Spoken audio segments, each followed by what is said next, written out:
Hello everyone, welcome to my channel Home Science Let's Crack It. Here I am Dr. Vandana Gupta and now I am going to start Shannon and Weaver model of communication. अब यहाँ पर हम जो Shannon और Weaver model of communication discuss करने जा रहे हैं ये आपके नेट पेपर में आ चुका है और इसमें हम इनकी थोड़ी सी हिस्ट्री जानेंगे कि कैसे और कब इन्होंने ये कम्युनिकेशन का मॉडल दिया और साथ साथ में इन्होंने इसके अंदर जो भी पॉइंट्स हैं उसको भी हम एग्जाम्पल के साथ में डिस्कस करेंगे। चलिए फिर स्टार्ट करते हैं। तो Shannon and Weaver model of communication. अब इसमें सबसे पहले हम ये जानेंगे कि जो शैनन और वीवर हैं इनके नाम का फुल फॉर्म क्या है, यानी कि इनका पूरा नाम क्या है। ओके, तो शैनन का पूरा नाम है क्लॉड एलवुड शैनन और जो वीवर हैं उनका पूरा नाम है वॉरेन वीवर। ओके, अब यहाँ पर आप देख सकते हो क्लॉड एलवुड शैनन और ये हैं साइंटिस्ट वॉरेन वीवर। अब ये जो है जो क्लॉड एलवुड शैनन है, यानी कि शैनन अगर हम कह सकते हैं शॉर्टकट में, ये अमेरिकन मैथमेटिशियन थे और जो वॉरेन वीवर हैं ये एक साइंटिस्ट थे। इन्होंने Shannon and Weaver model of जो कम्युनिकेशन है इसको 1949 में दिया है। यहाँ पर आप देख सकते हो 1949 में दिया है और ये एक आर्टिकल के अंतर्गत दिया गया था जिसका नाम है the mathematical theory of communication. चूंकि जो शैनन थे वो अमेरिकन मैथमेटिशियन थे, इस वजह से इन्होंने एक आर्टिकल दिया मैथमेटिकल थियरी ऑफ कम्युनिकेशन, उसी के अंतर्गत जो है ये मॉडल कम्युनिकेशन मॉडल दिया गया और ये कब दिया गया है 1949 में। ओके, अब जो शैनन और वीबर इनका जो मॉडल है, ओरिजिनल जो इनका मॉडल है उसमें फीडबैक नहीं दिया है इन्होंने। यहाँ पर आप देख सकते हो एक्सक्लूड्स फीडबैक। तो इनके मॉडल में जो इनका ओरिजिनल मॉडल था उसमें फीडबैक नहीं दिया गया, इस वजह से इनके मॉडल को लीनियर कम्युनिकेशन मॉडल भी कहा जाता है। ओके, चलिए ये भी हम यहाँ पर डिस्कस करेंगे जो इनके मॉडल में फीडबैक ऐड किया गया है वो किसने ऐड किया। ओके, तो यहाँ पर ये नेक्स्ट पॉइंट है feedback in Shannon and Weaver model. 1950 में नॉर्बर्ट वीनर, इन्होंने इनके मॉडल में यानी कि जो शैनन और वीवर का मॉडल है उसमें फीडबैक को ऐड किया। यहाँ पर आप देख सकते हो 1949 में यानी कि 1949 में ये कम्युनिकेशन मॉडल दिया गया था इनके द्वारा। और लेकिन उसके बाद में 1950 में चूंकि इन्होंने फीडबैक नहीं दिया था, इस वजह से 1950 में नॉर्बर्ट विनर इन्होंने फीडबैक को ऐड किया इनके मॉडल में। और इन्होंने प्रेजेंट किया था फीडबैक, इन्होंने इनकी एक बुक थी जिसका नाम है the human use of human beings. Okay, जो कि 1950 में पब्लिश हुई थी। इस बुक में इन्होंने फीडबैक सिस्टम को प्रेजेंट किया। नॉर्बर्ट वीनर ने इन्होंने प्रेजेंट किया था। और जो नॉर्बर्ट वीनर हैं ये जो है फाउंडर ऑफ साइबरनेटिक्स थियरी, इसके यानी कि जो साइबरनेटिक्स थियरी है उसके भी ये फाउंडर हैं, जिसमें इन्होंने फीडबैक सिस्टम को एक्सप्लेन किया हुआ है। ठीक है, क्योंकि इन्होंने ये जो इनकी थियरी है इसमें इन्होंने फीडबैक सिस्टम को एक्सप्लेन किया है। इसके साथ साथ जो human use of human beings इनकी बुक है उसमें भी इन्होंने फीडबैक सिस्टम को प्रेजेंट किया है। तो इस तरीके से इन्होंने जो नॉर्बर्ट वीनर हैं इन्होंने शैनन और वीबर मॉडल का जो कम्युनिकेशन मॉडल है उसमें इन्होंने फीडबैक को ऐड किया, जो कि 1950 में ऐड किया गया। उससे पहले इसमें फीडबैक नहीं था। अब जो शैनन और वीबर का मॉडल है इसको mother of all communication model भी कहा जाता है, यानी कि आप ये कह सकते हो कि इन्हीं का ने जो मॉडल दिया है इसी से प्रभावित हो करके और भी लोगों ने अलग अलग मॉडल्स दिए हैं, यानी कि इनको mother of all communication model कहा जाता है इनके मॉडल को। ओके, क्योंकि ये बहुत ज्यादा पॉपुलर हुआ है। अब जो शैनन बीबर का कम्युनिकेशन मॉडल है इसके अलावा mother of all communication model तो कहा ही जाता है, इसके अलावा और भी चीजें जैसे कि मैथमेटिकल थियरी ऑफ कम्युनिकेशन भी कहा जाता है, चूंकि इसी आर्टिकल के अंतर्गत दिया था इन्होंने। शैनन थियरी भी कहते हैं इसको, इंफॉर्मेशन थियरी भी कहते हैं, जो इंजीनियरिंग डिसिप्लिन है उसमें इसको इंफॉर्मेशन थियरी भी कहते हैं। तो ये आप यहाँ पर देख सकते हो कि इनके मॉडल को और क्या क्या चीजें कही जाती हैं। Mother of all communication model, mathematical theory of communication, Shannon theory और इंफॉर्मेशन थियरी भी कहा जाता है। अब हम आते हैं यहाँ पर शैनन एंड वीवर का जो मॉडल है उसको हम एग्जाम्पल्स के साथ में डिस्कस करेंगे। तो जैसे पहला एग्जाम्पल है कि एक लड़का जॉन है और दूसरा जो उसका फ्रेंड है वो है जॉनी। अब जॉन क्या करता है, अपने फ्रेंड जॉनी को कॉल करता है, किसके थ्रू, स्मार्टफोन के थ्रू, जैसे कि हम जनरली अपने स्मार्टफोन के थ्रू कॉल करते हैं दूसरे को, वैसे ही जॉन ने कॉल किया जॉनी को स्मार्टफोन के थ्रू। इसलिए फोन किया क्योंकि वो मंडे को उससे मिलना चाहता था। अब क्या हुआ, जब उसने जॉन ने जॉनी को फोन किया तो उस टाइम पर उसके आसपास में जो बच्चे थे वो काफी चिल्ला रहे थे।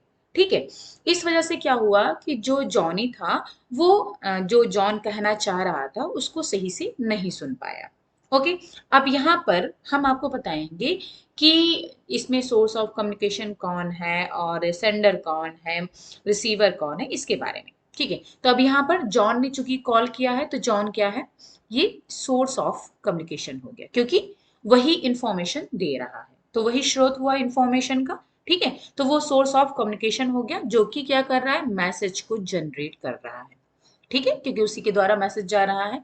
अब जो इंफॉर्मेशन सोर्स है वो हो गया है जॉन, और ये इसके साथ साथ चूंकि वो सोर्स ऑफ इंफॉर्मेशन भी है, इसके साथ साथ में वो सेंडर ऑफ मैसेज भी है क्योंकि वही मैसेज को सेंड कर रहा है, भेज रहा है। अब जो स्मार्टफोन है यहाँ पर जिसके थ्रू जॉन जॉनी को कॉल कर रहा है यानी कि अपनी सूचना को पहुंचा रहा है, वो क्या है, वो एक है चैनल। ठीक है, जिसके थ्रू जो जॉन है वो अपने मैसेज को जॉनी तक पहुंचा रहा है, तो किसके थ्रू पहुंचा रहा है, वो स्मार्टफोन के थ्रू पहुंचा रहा है। तो वो एक माध्यम हो गया जिसे कि हम चैनल कह सकते हैं।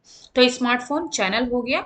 अब ये जो चैनल है वो क्या कर रहा है, मैसेज को कन्वर्ट कर रहा है, यानी कि जो वॉइस है जो कि मैसेज के रूप में जा रही है उसको कन्वर्ट कर रहा है, किसमें, साउंड में कन्वर्ट कर रहा है, साउंड वेव सिग्नल में कन्वर्ट कर रहा है। ठीक है, जिससे कि वो जो है क्या हो रहा है, ट्रांसमिट होकर के सेंडर से उसका वो ट्रांसमिशन हो रहा है, किसके पास जा रहा है, वो जॉनी के पास जा रहा है। वो क्या कर रहा है, मैसेज को रिसीव कर रहा है। तो इस तरीके से जॉनी क्या हो गया, वो मैसेज को रिसीव कर रहा है तो वो रिसीवर हो गया। तो यहाँ पर हमने क्या समझा कि जो जॉन है वो सोर्स ऑफ इंफॉर्मेशन भी है, उसके साथ साथ में वो सेंडर ऑफ द मैसेज भी है, यानी कि मैसेज को सेंड कर रहा सेंडर भी है। स्मार्टफोन चैनल हो गया। ठीक है, और जो जॉनी है वो क्या हो गया, रिसीवर हो गया, जो कि मैसेज को रिसीव कर रहा है, प्राप्त कर रहा है। अब यहाँ पर जो बच्चे चिल्ला रहे थे, ठीक है, जो बच्चे चिल्ला रहे थे, जो उनसे आवाजें निकल रही थी, वो क्या हो गया, वो नॉइज हो गया। नॉइज क्या, यानी कि जो आपका कम्युनिकेशन मॉडल होता है उसमें जो बाधक तत्व होते हैं, ठीक है, बैरियर्स जिन्हें हम बोलते हैं, बैरियर्स ऑफ कम्युनिकेशन बोलते हैं, बाधक तत्व, वो यहाँ पर जो बच्चे चिल्ला रहे थे उनसे जो साउंड निकल रहा था, आवाज निकल रहा था, उसे हम कह सकते हैं शोर। ठीक है, तो जो शोर है जो कि कम्युनिकेशन प्रोसेस में बाधा उत्पन्न कर रहा है, ठीक है, तो वो हो गया आपका नॉइज, यानी कि बाधक तत्व यहाँ पर क्या हो गया, नॉइज। ठीक है, अब जॉनी क्या कर रहा है, डिकोड कर रहा है वॉइस को मैसेज में, यानी कि जो जॉन की वॉइस मैसेज के रूप में आ रही है वो क्या कर रहा है, जो जॉनी है उसको डिकोड कर रहा है।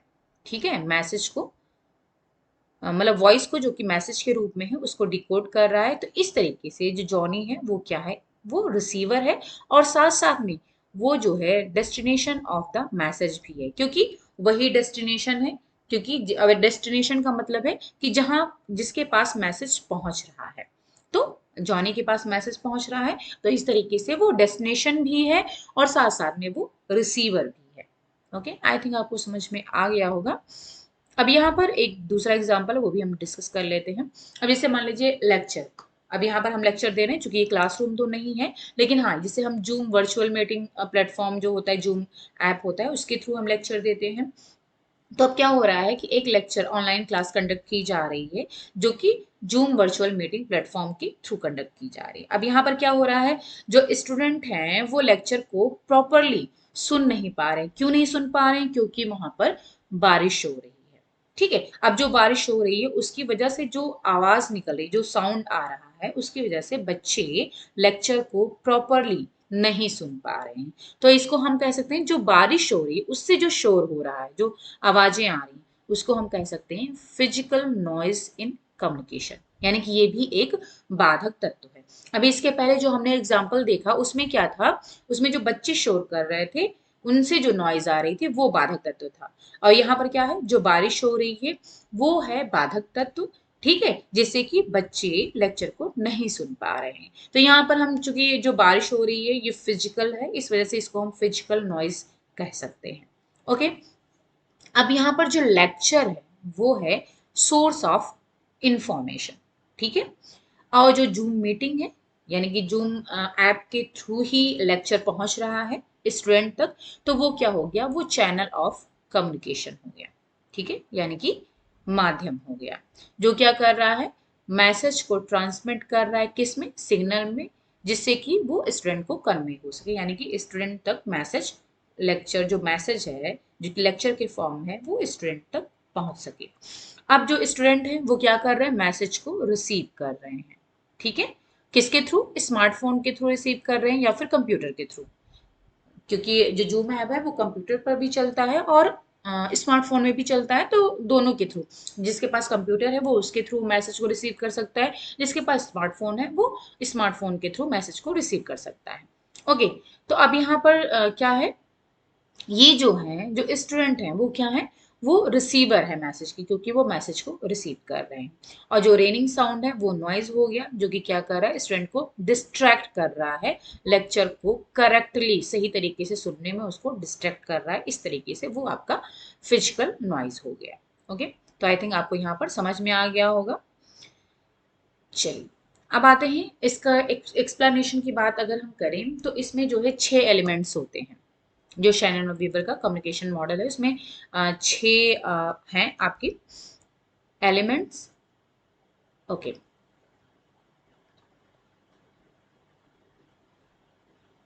अब जो ये कम्युनिकेशन मॉडल दिया गया है शैनन और वीबर का, जो कम्युनिकेशन मॉडल है जो हम अभी डिस्कस कर रहे हैं प्रेजेंट में, वो क्या है, वो कई सारे मॉडल का बेस बन चुका है, ठीक है, जैसे कि ऑसगुड स्क्रैम ट्रांजैक्शनल मॉडल है, वो भी जो है उसके लिए जो शैनन और बीबर का मॉडल है वो एक बेस की तरह काम करता है, यानी कि चूंकि इतना ज़्यादा पॉपुलर हुआ कि इसी को बेस मान करके अलग अलग मॉडल्स दिए गए हैं।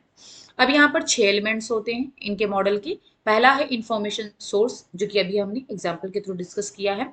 ट्रांसमीटर हो रहा है, चैनल है, रिसीवर है, डेस्टिनेशन है और नॉइज सोर्स है। अब यहाँ पर आप देख सकते हो कि फीडबैक नहीं है, क्योंकि इनका जो ओरिजिनल मॉडल है उसमें फीडबैक नहीं दिया गया है। ओके, चलिए, अब इसमें इसको थोड़ा सा हम डिटेल में डिस्कस कर लेते हैं। इन्फॉर्मेशन सोर्स का मतलब है, वैसे तो आप एग्जांपल में समझ ही गए हो, इन्फॉर्मेशन सोर्स का मतलब है जो कि मैसेज को सेंड कर रहा है, जो कि सेंडर है, ठीक है, कम्युनिकेशन प्रोसेस का, ठीक है। और जो है वो जो मैसेज सेंड कर रहा है वो कहाँ जा रहा है, रिसीवर के पास में जा रहा है। इस तरीके से ये क्या है, उस पर्सन को इंडिकेट करता है जो कि क्या कर रहा है, इंफॉर्मेशन को जनरेट कर रहा है। ये ऐसे पर्सन को इंडिकेट कर रहा है जो कि क्या कर रहा है, इंफॉर्मेशन को जनरेट कर रहा है, या फिर आप कह सकते हो कि वो कम्युनिकेशन प्रोसेस को स्टार्ट कर रहा है, इनिशिएट कर रहा है, शुरुआत उसकी कर रहा है, वो आपका इंफॉर्मेशन सोर्स कहलाएगा। ओके, अब दूसरा है ट्रांसमीटर। जो ट्रांसमीटर है वो क्या कह सकते हैं, वो मैसेज कन्वर्टर को हम बोल सकते हैं ट्रांसमीटर, क्योंकि वो मैसेज कन्वर्ट करता है, ठीक है, जो कि that changes the message into a signal. अब ये जो ट्रांसमीटर है वो क्या कर रहा है, वो एक मैसेज कन्वर्टर की तरह काम कर रहा है, तो वो क्या करता है, मैसेज को सिग्नल में चेंज करता है, जिससे कि वो जो है कम्युनिकेशन चैनल के थ्रू ट्रांसफर हो सके। ओके, तो ट्रांसमीटर जो है वो क्या है, वो मैसेज कन्वर्टर है, ओके, जो कि मैसेज को सिग्नल में कन्वर्ट करता है और फिर चैनल के थ्रू मैसेज ट्रांसफर होता है। इसी को, जो ट्रांसमीटर है, इसी को कहते हैं एनकोडिंग प्रोसेस, यानी कि हम ट्रांसमीटर भी कह सकते हैं या फिर इसको हम एनकोडिंग भी बोल सकते हैं। ओके, अब यहाँ पर जो मैसेज हैं वो क्या हो सकते हैं, स्पोकन वर्ड्स हो सकते हैं, रिटन मैसेज हो सकते हैं, पिक्चर्स के फॉर्म में हो सकते हैं, म्यूजिक के फॉर्म में हो सकते हैं, या फिर नॉन वर्बल कम्युनिकेशन हो सकते हैं। ओके, जो मैसेज है वो किसी भी फॉर्म में हो सकते हैं।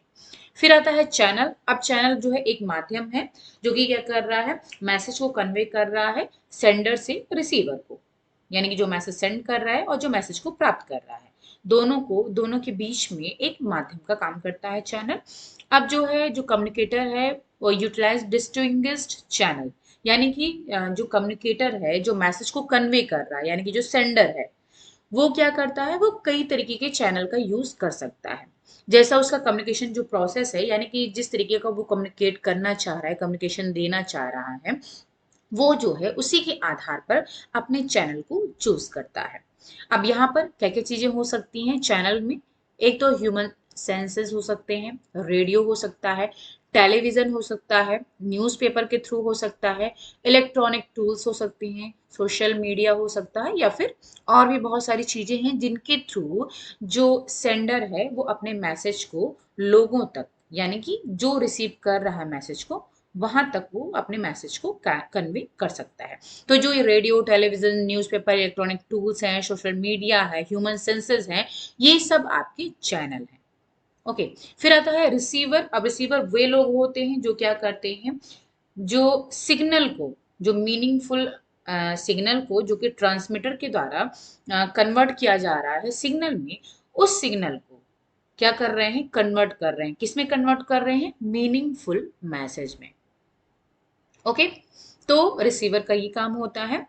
इस तरीके से हम जो ये हैं रिसीवर हैं, इनको हम ये भी कह सकते हैं कि ये responsible for decoding the message, क्योंकि ये मैसेज को डिकोड करते हैं। ओके। तो इस तरीके से जो रिसीवर है वो जो है decoder of the communication process भी होता है। यानी कि जो रिसीवर है वो डिकोडर भी होता है और उसको हम रिसीवर भी कह सकते हैं। ओके। और जो एनकोडर है वो हमने बताया कि ट्रांसमीटर है वो एनकोडर का काम करता है, और रिसीवर डिकोडर का काम करता है, क्योंकि वो मैसेज को, सिग्नल को कन्वर्ट कर रहा है मीनिंगफुल मैसेज में। फिर आता है डेस्टिनेशन। तो डेस्टिनेशन जो है वो इंडिकेट करता है both senders and receiver of the communication process, यानी कि जो मैसेज को एनकोड कर रहा है और जो मैसेज को डिकोड कर रहा है, दोनों ही डेस्टिनेशन कहलाते हैं। ओके। लेकिन जो शैनन और बीबर का मॉडल है उनके अनुसार, देखो इन्होंने बताया है when I talk to you, यानी कि जब मैं आपसे बात करता हूँ, my brain is the information source, मेरा दिमाग इंफॉर्मेशन सोर्स है। ओके। और आप जो है डेस्टिनेशन हो, क्योंकि आप तक मैसेज मैसेज पहुंच रहा है। जो मेरा ओकल सिस्टम है वो क्या है, वो ट्रांसमीटर है, क्योंकि वो सिग्नल को कन्वर्ट कर रहा है मैसेज में। ओके। सॉरी, वॉइस को कन्वर्ट कर रहा है सिग्नल में। तो वो मेरा जो ओकल सिस्टम है वो ट्रांसमीटर है, और आपके कान और जो भी उससे रिलेटेड नर्व्स हैं, तंत्रिकाएं हैं, ठीक है, वो जो है रिसीवर है, क्योंकि वही मैसेज को रिसीव कर रही हैं। ओके। तो ये जो है शैन और वीवर के द्वारा ये बताया गया। ओके। फिर आता है नॉइस। तो नॉइस जो है ये unwanted sound of communication process होता है, जो कि क्या करता है, इफेक्टिव कम्युनिकेशन प्रोसेस को खराब करने का काम करता है। यानी कि आप बहुत ही, आपका चैनल बहुत अच्छा है, आप सेंडर भी बहुत अच्छा है, बिल्कुल क्लियर है उसको क्या मैसेज कन्वे करना है, काफी पब्लिक भी है, लेकिन अगर वहां पर कोई नॉइस यानी कि कोई भी बाधित तत्व आ जाएगा जिसकी वजह से आपका मैसेज लोगों तक नहीं पहुंच पा रहा है, तो इस तरीके से वो क्या करता है, जो एक इफेक्टिव कम्युनिकेशन प्रोसेस हो सकती है उसको डिस्ट्रॉय करने का काम करता है। ओके। अब यहाँ पर जो नॉइज हो सकती है वो भी कई प्रकार की हो सकती है। ठीक है। जैसे communicator certainly found noises in every type of communication process, यानी कि जितनी प्रकार की कम्युनिकेशन होती है उसमें जो है वो अलग अलग टाइप के, सॉरी, सर्टेनली एक निश्चित रूप से कुछ ना कुछ जो है नॉइज की प्रॉब्लम आती है। ओके। जैसे कि अब मान लीजिए चाहे वो वर्बल कम्युनिकेशन हो, चाहे नॉन वर्बल हो, चाहे रिटन हो, चाहे विजुअल हो, चाहे फेस टू फेस हो, मीडिएटेड या फिर ग्रुप कम्युनिकेशन हो, इन सभी जो कम्युनिकेशन प्रोसेस है, ये सब कम्युनिकेशन प्रोसेस हैं, तो इनमें जो है क्या है, निश्चित रूप से जो है नॉइज यानी कि बाधक तत्व पाए जाते हैं। ओके। अब जो है यहाँ पर बताया गया है कि जो बाधक तत्व होते हैं, ठीक है, जैसे कि अलग अलग प्रकार की नॉइज होती हैं कम्युनिकेशन प्रोसेस में, तो वो भी कई प्रकार के हो सकते हैं बाधक तत्व। जैसे कि वो फिजिकल भी हो सकते हैं, जैसे कि अभी हमने रेन का डिस्कस किया था, जो कि एक बाधक तत्व था, तो वो फिजिकल था। फिजिकल भी हो सकता है, फिजियोलॉजिकल भी होता है, साइकोलॉजिकल भी हो सकता है, सीमेंटिक, इलेक्ट्रिकल हो सकता है, सिंटैक्टिकल हो सकता है, कल्चरल नॉइज हो सकती है, या फिर और भी अलग अलग टाइप्स के नॉइज हो सकते हैं जो कि कम्युनिकेशन में बाधा उत्पन्न करते हैं। ओके। चलिए बस थोड़ा सा और है, फिर ये आपका कंप्लीट हो जाएगा। अब यहाँ पर established year of the Shannon वीबर model, यानी कि जो इनका एस्टैब्लिश्ड ईयर है इनके मॉडल का, वो कौन सा ईयर हम मानेंगे। तो शैनन और वीबर का जो मॉडल है वो वैसे तो 1949 में इंट्रोड्यूस किया गया, 1949 में आया है। लेकिन हालांकि जो इनका जब इनका मॉडल आया था तो उस टाइम पर बहुत सारी कंट्रोवर्सी हुई थी, क्योंकि क्या हुआ था कि इनके मॉडल में फीडबैक सिस्टम नहीं था। ओके, तो कई सारी इनकी जो है कंट्रोवर्सी भी हुई थी। तो अब इसके बारे में जो क्लॉड सैनन है, इन्होंने जैसे कि हम पहले ही पढ़ चुके हैं कि जो मैथमेटिकल थियरी ऑफ कम्युनिकेशन है, तो हमने पढ़ा था the mathematical theory of communication, ठीक है। लेकिन पहले 1948 में सिर्फ क्लॉड सैनन ने एक आर्टिकल पब्लिश किया था जिसका नाम था a mathematical theory of communication. The नहीं, यहाँ पर ध्यान दीजिएगा, द की बात नहीं हो रही है, यहाँ पर है a mathematical theory of communication. तो ये आर्टिकल इन्होंने पब्लिश किया था, और एक उस जर्नल का नाम था बेल सिस्टम टेक्निकल जर्नल, जो कि पब्लिश हुआ था 1948 में। अब इस जो अब मैथमेटिकल थियरी ऑफ कम्युनिकेशन है, इसको जो है शैनन थ्योरी के नाम से भी जाना जाता है, जैसा कि हम पहले भी डिस्कस कर चुके हैं।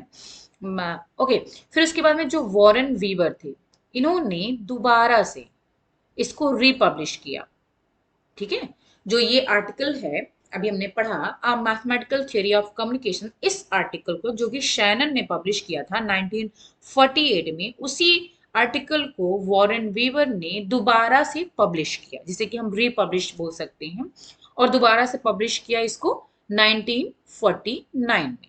ओके, अब इसमें इन्होंने और भी अधिक इंफॉर्मेशन को ऐड किया, जो दोबारा इन्होंने रिपब्लिश किया, तो और भी इंफॉर्मेशन को इसमें ऐड किया, और इसके साथ साथ में इन्होंने मॉडल्स का जो इम्प्लीकेशन है इफेक्टिव, यानी कि इफेक्टिव कम्युनिकेशन प्रोसेस में इसका क्या प्रभाव पड़ेगा, इसका क्या इम्प्लीकेशन होगा, उसको भी इन्होंने डिस्कस किया। यानी कि कुछ और भी जो है अधिक इंफॉर्मेशन इन्होंने उसमें ऐड की जब दोबारा से इन्होंने रिपब्लिश किया। इस वजह से और इन्होंने इसको दोबारा से नाम दिया। पहले क्या नाम था, जो 1948 में आर्टिकल पब्लिश हुआ था उसका नाम था a mathematical theory of communication. दोबारा इन्होंने इस मॉडल आर्टिकल को रीनेम कर दिया, फिर इन्होंने इसको the mathematical theory of communication नाम दिया। ओके, जो कि 1949 में ये नाम दिया गया। ओके, जब और ये जो आपका आर्टिकल है ये रिपब्लिश हुआ था एक बुक में। ओके, इस वजह से इस मॉडल को हम Shannon and Weaver model of communication, यानी कि दोनों के नाम पर जानते हैं, Shannon and Weaver model of communication. लेकिन सबसे पहले जो ये मॉडल दिया गया था, मतलब जो थियरी दी गई थी हम कह सकते हैं, वो शैनन ने दी थी। दोबारा से वीबर ने इसको रिपब्लिश किया 1949 में। इस वजह से हम इसका जो ईयर मानेंगे वो 1949 मानेंगे। ओके ओके, चलिए, तो यहाँ पर हमारा ये Shannon Weaver model of communication खत्म होता है। आई थिंक आपको समझ में आ गया होगा। और ये काफ़ी दिन बाद में एक्चुअली बीच बीच में थोड़ा सा बिजी होने के कारण मैं कंटिन्यू वीडियो नहीं अपलोड हो पाता है, कोशिश करती हूँ, लेकिन उसके लिए आई एम रियली सॉरी। चलिए फिर कोशिश करेंगे कि ज़्यादा से डिसकंटिन्यूटी ना हो। ओके, चलिए फिर कैसा लगा आपको ये वीडियो, हमें मैसेज जरूर करिएगा। और उसके साथ साथ में अगर आप अभी नए हो हमारे चैनल पर, तो हमारे चैनल को सब्सक्राइब जरूर कर लें, और साथ साथ में अगर आपको ये पसंद आया हो देन लाइक जरूर करें। ओके, और इस ये जो पीडीएफ है इसको मैं आपके इस टेलीग्राम चैनल पर डाल दूंगी। मेरा टेलीग्राम चैनल है home science let's crack it के नाम से ही मेरा टेलीग्राम चैनल है, तो उसको आप ज्वाइन कर सकते हो। वहाँ पर जो भी मैं यहाँ पर डिस्कस करूँगी, जो वीडियोस डिस्कस करूँगी, उसका पीडीएफ आपको उस पर मिल जाएगा। उस पर आप मुझे मैसेज भी कर सकते हो, अगर कोई भी आप इंफॉर्मेशन कुछ भी पूछना चाहते हो या फिर कोई इन्फॉर्मेशन देना चाहते हो, तो वहाँ पर आप मैसेज के थ्रू मेरे से जो है डिस्कस कर सकते हो। ओके, चलते हैं, मिलते हैं नेक्स्ट वीडियो में। तो इसको लाइक सब्सक्राइब जरूर कर दें। ओके, और okay, bye bye, take care and thank you so much.